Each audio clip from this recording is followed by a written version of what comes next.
In the day's other news, a tropical cyclone blasted India and Bangladesh, killing at least 14 people and destroying homes by the hundreds. The storm surged out of the Bay of Bengal into a densely populated region that has been beset by the COVID-19 pandemic. Pounding India's eastern coastline, the strongest cyclone in over a decade.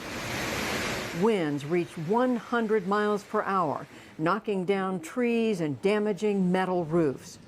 Today in New Delhi, Indian officials said they are working to restore roads. All teams are on the ground. All teams are outside in the cyclone area.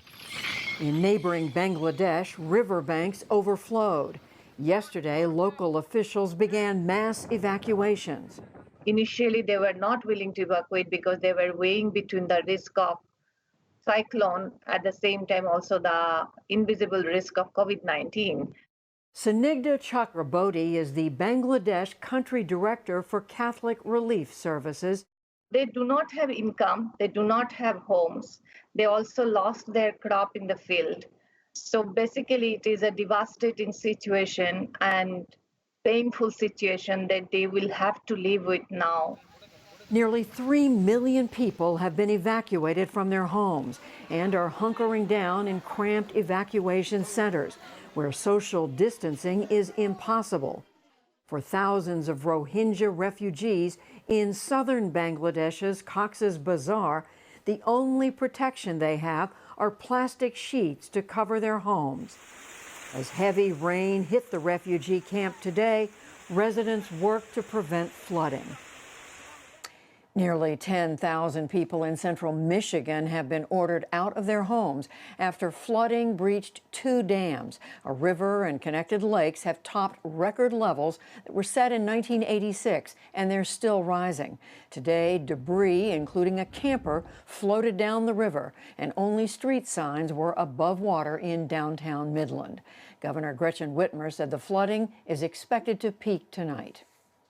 If you're in an impacted area, please evacuate.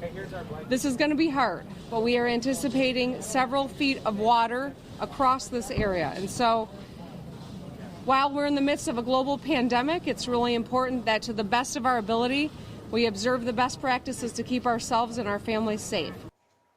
Midland is home to Dow Chemical, and the flooding is already encroaching on the company's main plant site. U.S. Marshals in Massachusetts have arrested 2 men accused of helping former Nissan CEO Carlos Ghosn flee Japan. They allegedly smuggled Ghosn to Lebanon in a box last December. He was facing financial misconduct charges, but said that he could not expect a fair trial in Japan. Israel is under new pressure to abandon plans for annexing parts of the West Bank. The top UN envoy for the Middle East said today that it would deal a devastating blow to any hopes for peace. And Palestinian President Mahmoud Abbas announced that all agreements with Israel and the U.S. are void because of the annexation threat.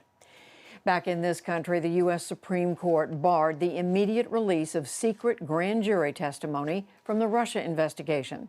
House Democrats had sued for access to the material, but the court denied the request at least until early summer. That all but guarantees the documents will not be released before Election Day. Former Vice President Joe Biden accused President Trump and his lieutenants of abusing their law enforcement powers.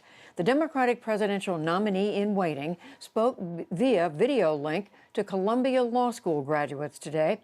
Last night, he rejected Mr. Trump's claims that he and former President Obama acted illegally to push the Russia investigation. This is his pattern. Diversion, diversion, diversion, diversion, diversion. Don't speak to whatever the issues before us are. My God, Obamagate. Come on, this is so venal, so petty. The greatest crime? I mean, my Lord. Meanwhile, the president condemned plans for mail-in voting in Michigan and Nevada, and he threatened to withhold federal funds from the states. Later, he said he doubts that that will be necessary. The number of babies born in the U.S. has fallen to a 35-year low. The Centers for Disease Control and Prevention estimates 3.7 million births last year. That is down 1% from 2018. The decline has been trending for more than a decade.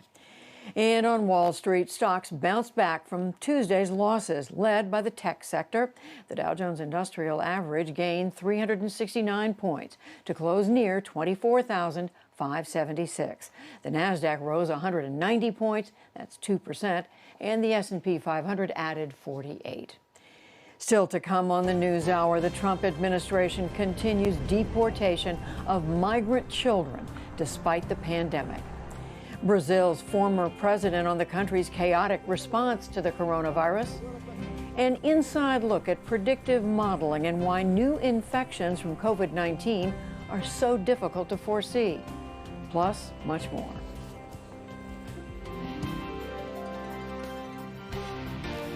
This is the PBS NewsHour from WETA Studios in Washington and in the West from the Walter Cronkite School of Journalism at Arizona State University.